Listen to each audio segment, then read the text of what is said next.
जयराम जी आप कहाँ चले? आप सुनो तो बैठो आप। वॉशरूम जा रहे। प्रतिपक्ष के नेता बोल रहे थे तो आधी सीटें तो खाली है। महिलाओं को 50% फ्री कर दिया जाते जाते इन्होंने। उसका HRTC को कितना लॉस हुआ? 900 दफ्तर तो आखिरी 6 महीने में खोले इन्होंने। आपने मेरे दफ्तर खोल दिए 2, मगर आपने मुझे वो जनता की सुविधा के लिए नहीं खोले थे दफ्तर, वो आपने मुझे हराने के लिए खोले थे दफ्तर। हर्षवर्धन चौहान के लिए आप हट्टी भी ले आए। 40 साल में इलेक्ट्रिसिटी बोर्ड में 4 दफ्तर खुले, मगर 2022 में 34 दफ्तर खुले। आपको मैं आपको बता दूंगा। नेगी जी से आप उलझ गए और भारतीय जनता पार्टी का पूरा विधायक दल जो है भागना चाहिए था, आप बाहर चले गए। हमारा पैसा है वो हमको हिमाचल प्रदेश की सरकार को दे। PDNA का पैसा 9,000 करोड़ रुपए का है, गवर्नमेंट ऑफ इंडिया के पास है, वो नहीं हमको दे रहे। तो पब्लिक सब जानती है कि क्या हो रहा है। आपके अनुराग ठाकुर जी ने विरोध किया, पार्लियामेंट के अंदर भी विरोध किया, पार्लियामेंट के बाहर भी विरोध किया। मगर उत्तराखंड ने जब वाटर सेस लगाया, जम्मू कश्मीर ने जब वाटर सेस लगाया, केंद्र सरकार ने कुछ नहीं बोला, आंख और कान बंद कर लिए। 35-40 बच्चे और 9 मास्टर। क्या हिमाचल सरकार जो है वो मास्टरों की सुविधा के लिए स्कूल चलाए? आज हमको मिल बैठ करके इस विषय पे चिंतन करने की जरूरत है। आपने हिमाचल प्रदेश को 2017 से 2022 के दौर में भी, कोरोना के दौर में भी आपने निकाला है। हमको उम्मीद है कि हमको 150 से 200 करोड़ रुपए हम और रेवेन्यू जनरेट, माइनिंग के सेक्टर में हम रेवेन्यू को जनरेट करेंगे। इस सरकार में त्रुटि भी हो सकती है, गलती भी हो सकती है, कमियां भी हो सकती हैं। अध्यक्ष महोदय बहुत सारी बातों से ये भी सहमत है कि इस प्रदेश की स्थिति विकट है, प्रदेश की स्थिति खराब है। मगर प्रश्न ये है कि क्या ये वित्तीय स्थिति प्रदेश की आज खराब हुई है? ये जो स्थिति, वित्तीय स्थिति, विकट वित्तीय स्थिति हमको मिली है, वो हमको विरासत में मिली है और आपको भी ये विरासत में मिली थी। आप इस बात से इनकार नहीं कर सकते। जब हमारी 2017 में आपकी सरकार बनी, आपको 48,000 करोड़ रुपए के करीब जो है कर्ज हिमाचल प्रदेश पे उसको था, आपने माना। आप जब छोड़ करके गए, इस प्रदेश को छोड़ करके गए 2022 में, उस वक्त हिमाचल प्रदेश पे 76,500 करोड़ रुपए का कर्ज था। 76,500 रुपए का कर्ज था और 11,000 करोड़ करीब के लगभग जो देनदारी है वो सरकारी कर्मचारियों की देनदारी है, जिसको आपने भी अभी अपने भाषण में उसको आपने माना है। अभी आप जिक्र कर रहे थे, अपने भाषण में आपने कहा कि हमने जो लोन लिया है, हमने 44 या 45% जो है लोन लिया है। आपके आंकड़े क्या बोलते हैं? आपका जो लोन था वो तो it is more than 60%। 48,000 76,000 crore में से, अध्यक्ष महोदय, 76,000 करोड़ में से अगर 48,000 करोड़ निकाल लो, कितना बनता है? 28,000 करोड़। 50% कितना हुआ? 24,000। तो ये तो इट इज 28,000 करोड़ जो इन्होंने लोन लिया है। तो इन्होंने अपने समय में लगभग 64-65% जो है वो जो लोन इन पे था उसके आधार पे लोन लिया है। आप कह रहे अध्यक्ष महोदय, जयराम जी आप कहाँ चले? आप सुनो तो बैठो आप। वॉशरूम जा रहे। आप अध्यक्ष महोदय, ये स्थिति कैसे बनी? मैं कुछ प्रकाश डालना चाहूंगा। माननीय मुख्यमंत्री महोदय। माननीय अध्यक्ष महोदय, वित्तीय कुप्रबंधन पर चर्चा हो रही है और नियम 67 के तहत विपक्षी सदस्य लाना चाह रहे थे और आज हालत ये है कि जब प्रतिपक्ष के नेता बोल रहे थे तो आधी सीटें तो खाली है। तो किस प्रकार के ये सीरियस है, ये गंभीरता दिखाती है, ये मैं कहना चाहता हूँ। माननीय हर्षवर्धन चौहान। अध्यक्ष महोदय, अभी भाषण में ये कह रहे थे, अध्यक्ष महोदय जयराम जी ने शुरू किया है। मैं 2022 में जाना चाहूंगा अध्यक्ष महोदय। 2022 में चुनावी वर्ष था। चुनावी वर्ष में क्या हुआ इस पे मैं प्रकाश डालना चाहूंगा। और भारतीय जनता पार्टी की सरकार और जयराम जी इतने डेस्परेट थे, किस तरह से वो सत्ता को हासिल करें, सत्ता को कैसे वो हासिल करें। उस वक्त फाइनेंशियल इस प्रदेश की वित्तीय स्थिति की चिंता उस समय के सरकार को नहीं थी। अध्यक्ष महोदय,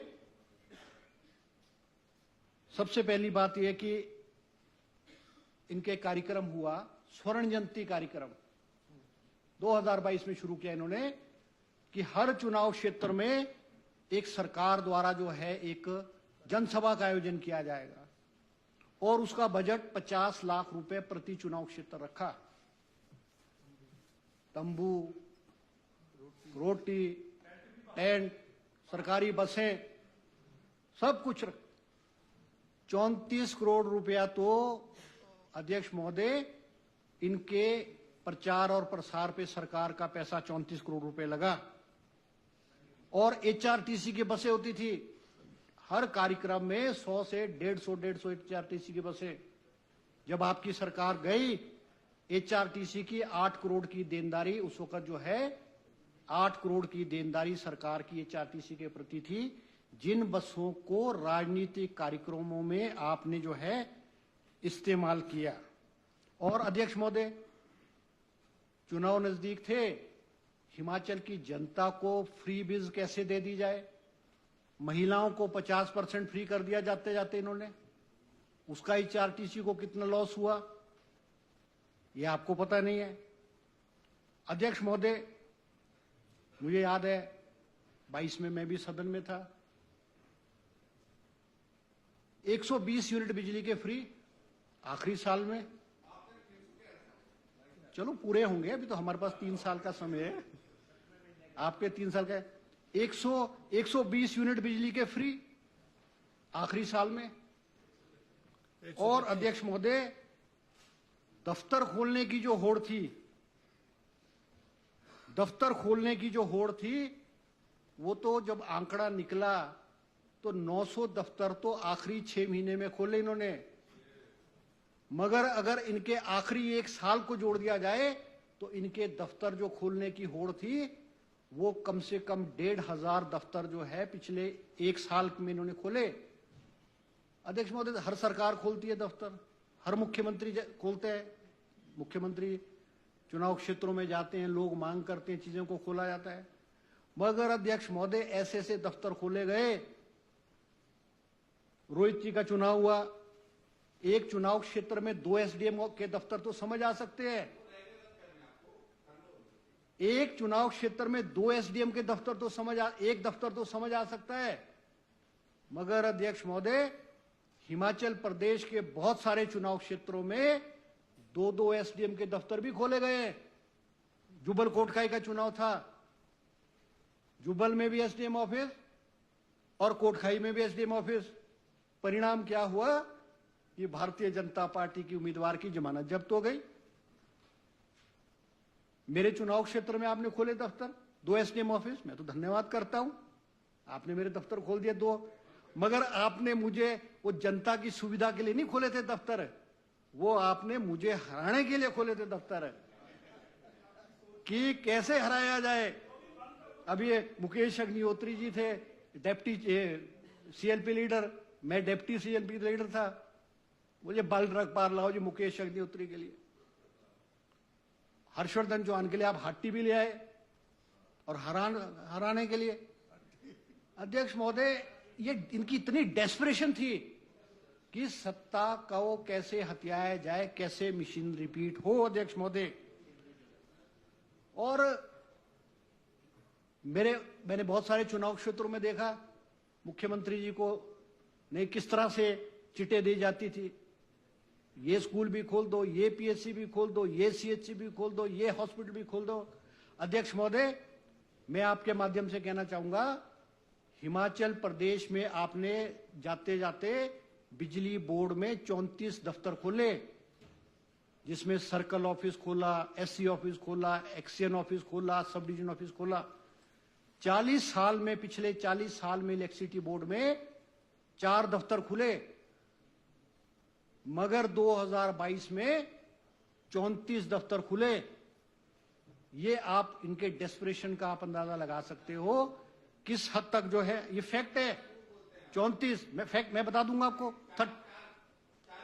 4, यस, मैं आपको बता दूंगा। अध्यक्ष महोदय, बिजली का मैंने जिक्र किया, पेट्रोल और डीजल, आखिरी साल में इन्होंने पेट्रोल और डीजल पे वैट जो है, डीजल पे जो वैट है वो 6 रुपए कम कर दी, क्योंकि चुनाव था, सरकार की वित्तीय हालत की क्या स्थिति है इसकी चिंता नहीं थी। आपने 6 रुपए प्रति लीटर जो वैट कम किया, उससे हिमाचल प्रदेश को लगभग 500 से 600 करोड़ रुपए का लॉस हुआ, रेवेन्यू लॉस हुआ। उस वक्त आपको तो है, आपको उस वक्त ये जो है चिंता आपको नहीं थी। अध्यक्ष महोदय, आईपीएस डिपार्टमेंट में भी जिक्र कर रहे थे कि 50 रुपए प्राइवेट करेक्शन के लिए जाते थे, प्राइवेट करेक्शन के 50 रुपए लिए जाते थे। चुनाव नजदीक आया, मई के महीने 2022 में इन्होंने 50 रुपए जो प्राइवेट कनेक्शन के थे उसको भी बंद कर करके हिमाचल प्रदेश को लगभग आईपीएस डिपार्टमेंट को 70 से 80 करोड़ रुपए का लॉस जो है वो आपने पहुंचाया। आप अभी कर्मचारियों की बात कर रहे थे, आप कर्मचारियों की बात कर रहे थे अध्यक्ष महोदय जयराम जी। 6th पे कमीशन की रिकमेंडेशन 2021 में आई आपने, मगर ये रिकमेंडेशन लेट ही आती है, मगर हमेशा से जो सरकार रही है वो इंटर्न रिलीफ आईआर हमेशा से कर्मचारियों को समय समय पर देती रही है। आपने कर्मचारियों को आईआर दिया ही नहीं, और वो जो बर्डन था, जो 6th पे कमीशन का बर्डन था, वो आपने उसको आगे आप शिफ्ट करते रहे, और 2022 के बाद जो है वो 11,000 करोड़ रुपए का आपने इस प्रेजेंट गवर्नमेंट पे जो है आपने जो है बर्डन जो है हिमाचल गवर्नमेंट पे सरकार के आपने छोड़ा। आपने जो डीए है 2022 का, 21 और 22 का आपने डीए, सरकारी कर्मचारियों का आपने डीए नहीं दिया है। और अध्यक्ष महोदय, हम उम्मीद करते थे, आपने वैसे कुछ पॉजिटिव बातें भी बोली है, हम उम्मीद करते हैं कि आप जो है पॉजिटिव हिमाचल प्रदेश के हित में जो है वो करें। सदन में जब चर्चा होती है, आप 2 बार इश्यूज आए, पिछले साल इशू आया, आपदा में आया कि नेशनल डिजास्टर आपदा को घोषित किया जाए, आपने ना की ना हाँ की। अभी जब फिर चर्चा आई सदन में 130 में, आपने नेगी जी से आप उलझ गए, और भारतीय जनता पार्टी का पूरा विधायक दल जो है भागना चाहिए था, आप बाहर चले गए। आपको ये बात अध्यक्ष महोदय, ये बात बिल्कुल ठीक है कि हिमाचल प्रदेश बहुत वित्तीय संकट से गुजर रहा है, और इसके लिए ना आप दोषी है ना ये प्रेजेंट दोषी है, क्योंकि हिमाचल प्रदेश में अपने जो रेवेन्यू जनरेट करने के रिसोर्सेज है वो बहुत कम है। हिमाचल प्रदेश को जब राज्य का दर्जा दिया गया, केंद्र को पता था कि हिमाचल प्रदेश जो है वो कभी भी आत्मनिर्भर नहीं बन सकता। हिमाचल प्रदेश में जो रिसोर्सेज हैं वो लिमिटेड रिसोर्सेज हैं, और गवर्नमेंट ऑफ इंडिया की एड पे हिमाचल प्रदेश जो है वो चलता रहेगा। मगर अध्यक्ष महोदय, आपने हिमाचल प्रदेश प्रधानमंत्री रहे, आप बोलते थे डबल इंजन की सरकार है। आपने हिमाचल प्रदेश को, मैं जानना चाहता हूं उपाध्यक्ष महोदय, कि हिमाचल प्रदेश को in terms of financial package, in terms of industrial package, in terms of relief package, Himachal Pradesh को 2017 से 2022 को क्या मिला? मुझे नहीं लगता हिमाचल प्रदेश को ओवर एंड अबव जो हमारा हक था उससे अधिक over and above Himachal Pradesh को एक नया पैसा नहीं मिला है हिमाचल प्रदेश को।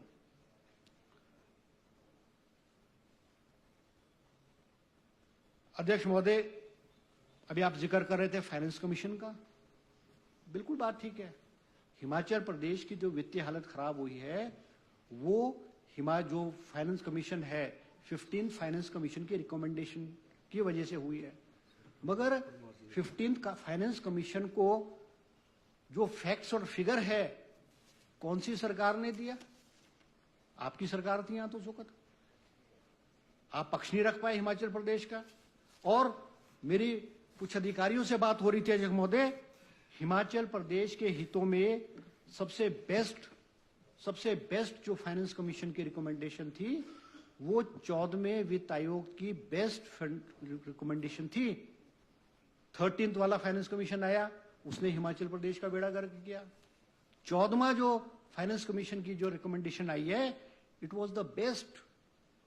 हमको 14वें वित्त आयोग ने 40,624 करोड़ रुपए का हमको अवार्ड दिया है, और वो भी लगभग 5 वर्षों में लगभग 8,000 नेक्स्ट में 7,000 लगभग एक जैसा दिया है।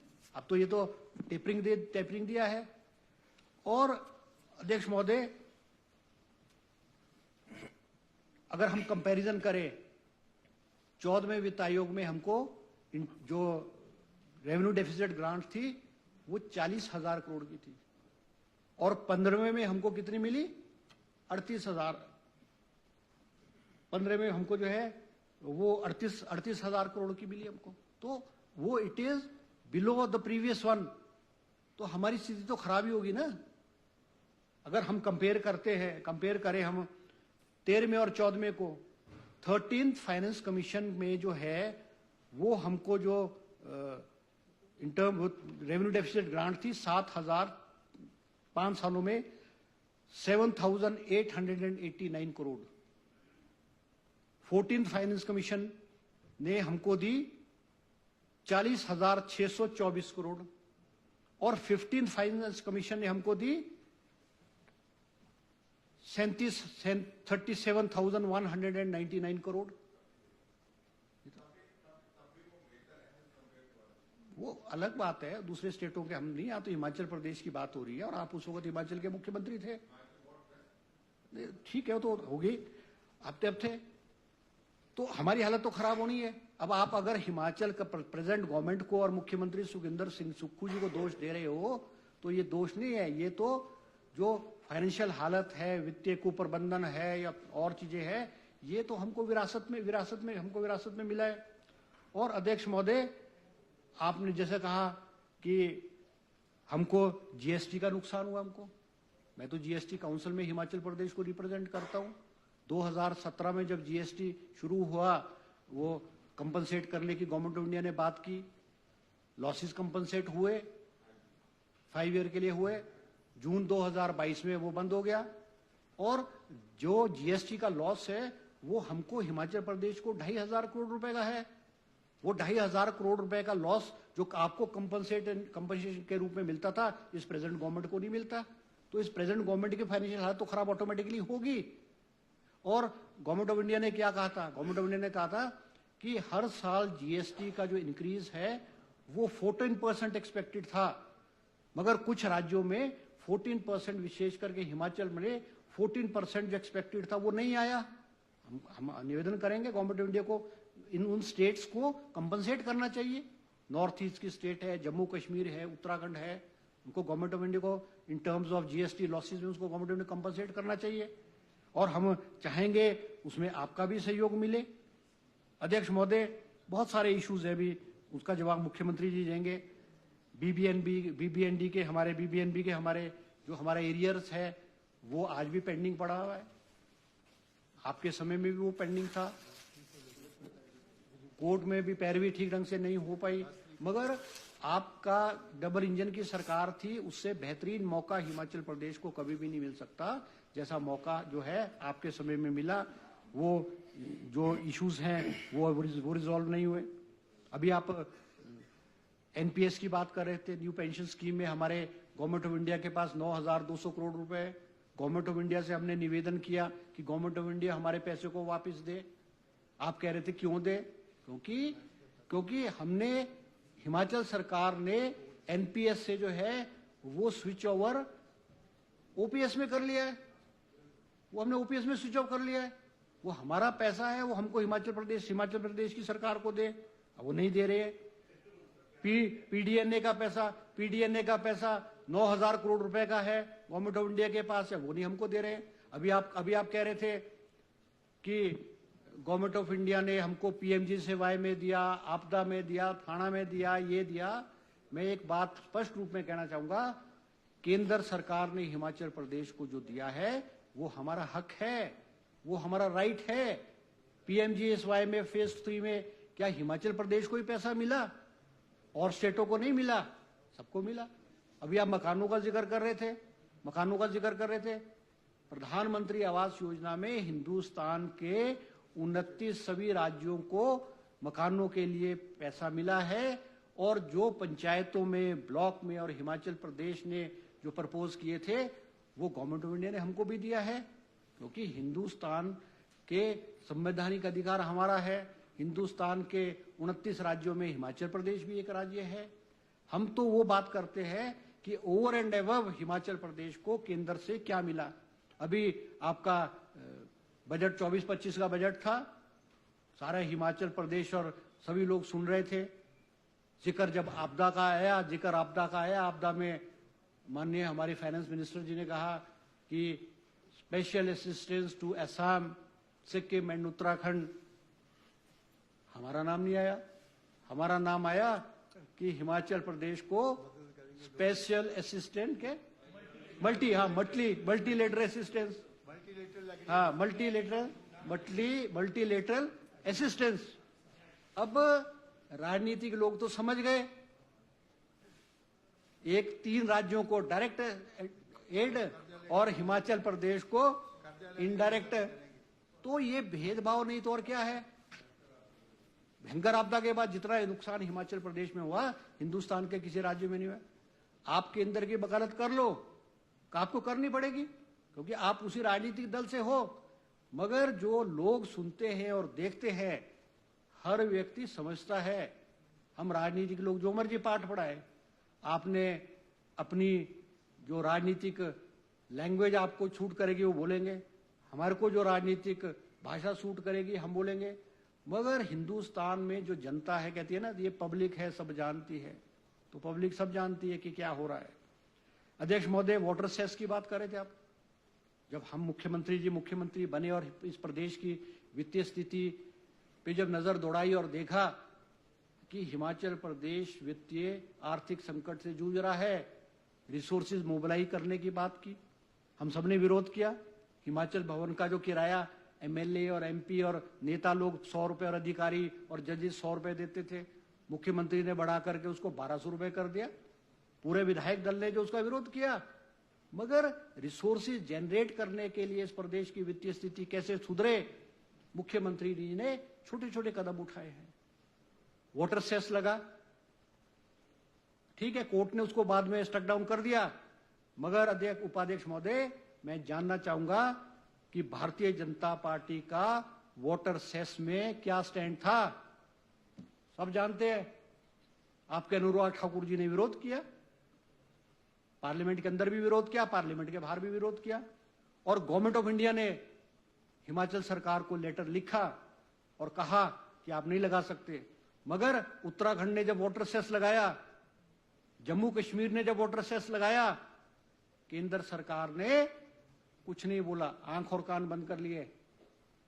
जब हिमाचल ने वाटर सेस लगाया, आप उसको इलीगल और अनकॉन्स्टिट्यूशनल बोल रहे। तो ये डबल यार्ड स्टिक जो है, ये डबल यार्ड स्टिक नहीं चलती। डबल यार्ड स्टिक जो है वो सबको जो है अध्यक्ष महोदय सबको समझ आती है। आज शिक्षा मंत्री जी को मैं बधाई दूंगा। आप बोलते स्कूल बंद कर दिया, स्कूल बंद कर दिया। आप तो तभी विरोध करते थे जब हमारे वीरभद्र सिंह जी मुख्यमंत्री होते थे और वो कहते थे स्कूल तो रेवड़ियां की तरह बंट रहे हैं। एक स्टेज थी हिमाचल प्रदेश में, एक दौर था जब मांग होती थी लोगों की कि स्कूल खोले जाए। मेरे अपने चुनाव क्षेत्र में कुछ ऐसे गांव थे जहां 200 बच्चे होते थे। आज उन स्कूलों में बच्चे 20-20, 25-25 बच्चे हो गए। आज स्कूलों को रेशनलाइज करने की जरूरत है। आज लोग स्कूलों को बंद करने की जरूरत है। और अभी आपदा आई, समेच वाले स्कूल के जिक्र कर रहे थे शिक्षा मंत्री, 35-40 बच्चे और 9 मास्टर। क्या हिमाचल सरकार जो है वो मास्टरों की सुविधा के लिए स्कूल चलाए या बच्चों की सुविधा के लिए स्कूल चलाए? आज एक बहुत बड़ा प्रश्न है। ये समस्या आपके आगे भी आई, ये समस्या आज इस प्रेजेंट गवर्नमेंट के आगे भी है कि जो हमने इंफ्रास्ट्रक्चर खड़ा किया है, हमने इतना बड़े ढांचे, हेल्थ इंस्टीट्यूशंस है, एजुकेशन इंस्टीट्यूशंस है, कॉलेजेस खोल के रखे हैं, वो चाहे ठीक खोले चाहे गलत खोले, मगर क्या हमारी वित्तीय स्थिति ऐसी है उनको चलाने की? आज हमारी वित्तीय स्थिति ऐसी है? एक बहुत बड़ा प्रश्न है। आज हिमाचल प्रदेश के अधिकांश स्कूलों में कहूंगा, हमारे बहुत सारे विधायक जो हार्ड एरिया से हैं, पहाड़ी क्षेत्रों से हैं, वहां चाहे कांग्रेस की सरकारें रही, चाहे बीजेपी की सरकारें रही, आप जयराम जी का भी कठिन क्षेत्र है। स्कूलों में अध्यापक नहीं होते, अस्पतालों में डॉक्टर नहीं होते। ऐसे हॉस्पिटल और ऐसे स्कूल हम क्या करेंगे जहां पे डॉक्टर्स और पैरामेडिकल स्टाफ और डॉक्टर और टीचर ना हो। आज हमको irrespective of political affiliation, political interest, हम सबको बैठ करके उस पे जो है गहराई से हमको जो है हमको विचार करने की अध्यक्ष महोदय हमको जरूरत है। आज हम बहुत कठिन दौर से, हिमाचल प्रदेश के बहुत दौर से हम गुजर रहे हैं अध्यक्ष महोदय। आज हमको मिल बैठ करके इस विषय पे चिंतन करने की जरूरत है। हमको प्रायोरिटी फिक्स करने की जरूरत है। हमको इस प्रदेश में क्या प्रायोरिटी होनी चाहिए, और वो प्रायोरिटी चेंज ऑफ गवर्नमेंट नहीं होनी चाहिए, प्रायोरिटी चेंज ऑफ गवर्नमेंट ना हो। और क्या हमने चलाना है, हमने किस तरह से चलाना है, हमारी क्या प्रायोरिटी होनी चाहिए। ठीक है, अभी आप जिक्र कर रहे थे राजनीतिक ओहदे बांटे जाते हैं। राजनीतिक ओहदे तो हर सरकारों में बांटे जाते हैं। ये तो पॉलिटिकल कंपल्शन है, पॉलिटिकल कंपल्शन होती है, उनको बांटा जाता है। मगर आज हिमाचल प्रदेश को कैसे आगे बढ़ाया जाए, सबसे बड़ा प्रश्न ये है। आज हिमाचल प्रदेश को आत्मनिर्भर कैसे बनाया जाए अध्यक्ष महोदय, आज ये बहुत बड़ा प्रश्न है। और इस कठिनाई के दौर पे अध्यक्ष उपाध्यक्ष महोदय, हम उम्मीद करेंगे जयराम जी इस माननीय सदन के सबसे सीनियर एमएलए हैं। आपने हिमाचल प्रदेश को 2017 से 2022 के दौर में भी, कोरोना के दौर में भी आपने निकाला है। हम उम्मीद करेंगे आपसे कि हिमाचल प्रदेश को आप एडवाइस करें, हिमाचल प्रदेश का आप सहयोग करें। अब जैसे मुख्यमंत्री जी ने कहा कि केंद्र के इश्यूज को हम सबको मिलकर के, केंद्र के इश्यूज को हमको रिजॉल्व करना चाहिए, और हमारे को जो फाइनेंशियल एड है वो हमको केंद्र से मिले, और रिसोर्सेज मोबिलाइज करने के लिए भी भवानी पठानिया जी जिक्र कर रहे थे। मुख्यमंत्री जी ने कहा है, हर डिपार्टमेंट को, हर मिनिस्टर को कहा है कि रिसोर्सेज किस तरह से मोबिलाइज किए जाएं, पैसा कैसे आए। आप माइनिंग का जिक्र कर रहे थे, हमने भी अपनी नई माइनिंग पॉलिसी लाई है। हमने नई माइनिंग पॉलिसी में ला करके हमको उम्मीद है कि हमको 150 से 200 करोड़ रुपए हम और रेवेन्यू जनरेट, माइनिंग के सेक्टर में हम रेवेन्यू को जनरेट करेंगे। हमको हाइडल प्रोजेक्ट्स के बारे में भी है। हमारे हाइडल प्रोजेक्ट्स जो है, अनिल शर्मा जी भी पावर मिनिस्टर रहे, हाइडल प्रोजेक्ट्स हमारे खड़े हुए हैं, पावर सेक्टर हमारा खड़ा हुआ है। किस तरह से पावर सेक्टर को आगे बढ़ाया जाए, किस तरह से हिमाचल प्रदेश में इन्वेस्टमेंट लाई जाए, ये बहुत सारे मुद्दे जो अध्यक्ष महोदय, बहुत सारे उपाध्यक्ष महोदय, बहुत सारे मुद्दे हैं जो चिंता का विषय है। फाइनेंशियल पोजीशन हमारी खराब नहीं है। अभी हमारी तो कमिटेड लायबिलिटीज है, 1200 करोड़ रुपए महीने की सैलरी एम्प्लॉयज की है, 800 करोड़ रुपए जो है वो पेंशनर्स की पेंशन है। तो 24,000 करोड़ रुपए तो हमको जो है वो हमारी कमिटेड लायबिलिटी सैलरी और पेंशन की है, लोन्स की रिपेमेंट है, इंटरेस्ट की रिपेमेंट है, कमिटेड लायबिलिटीज है। और ये ठीक बात है, आपने कहा कि अभी तो ये स्टेज आएगी अगर हम चिंता से, हम गंभीरता से विचार नहीं करेंगे, रिसोर्सेज मोबिलाइज नहीं करेंगे, और हम अपने एक्सपेंडिचर, जो हमारा एक्सपेंडिचर को हम कटौती नहीं करेंगे, तो विकास के लिए पैसे नहीं बचेगा। और आज बहुत बड़ा चिंता का विषय अध्यक्ष महोदय, आपने मुझे समय दिया, आपका बहुत बहुत धन्यवाद। और मैं चाहूंगा कि विपक्षी ओर से पॉजिटिव सजेशन आए, पॉजिटिव सजेशन आए। इस सरकार में त्रुटि भी हो सकती है, गलती भी हो सकती है, कमियां भी हो सकती हैं। आप एक जिम्मेवार विपक्ष के नाते ये आपकी जिम्मेवारी है, प्रदेश हित में हमारी गलती, कमी, त्रुटि बताएं। हम कोशिश करेंगे, मुख्यमंत्री जी तो विस्तृत रूप से जवाब देंगे इसमें, कि हम उसमें सुधार करने की कोशिश करेंगे ताकि हिमाचल प्रदेश जो है आत्मनिर्भर हो, संपन्न हो, खुशहाल हो। आपका अध्यक्ष महोदय बहुत बहुत धन्यवाद। जय हिंद, जय हिंद।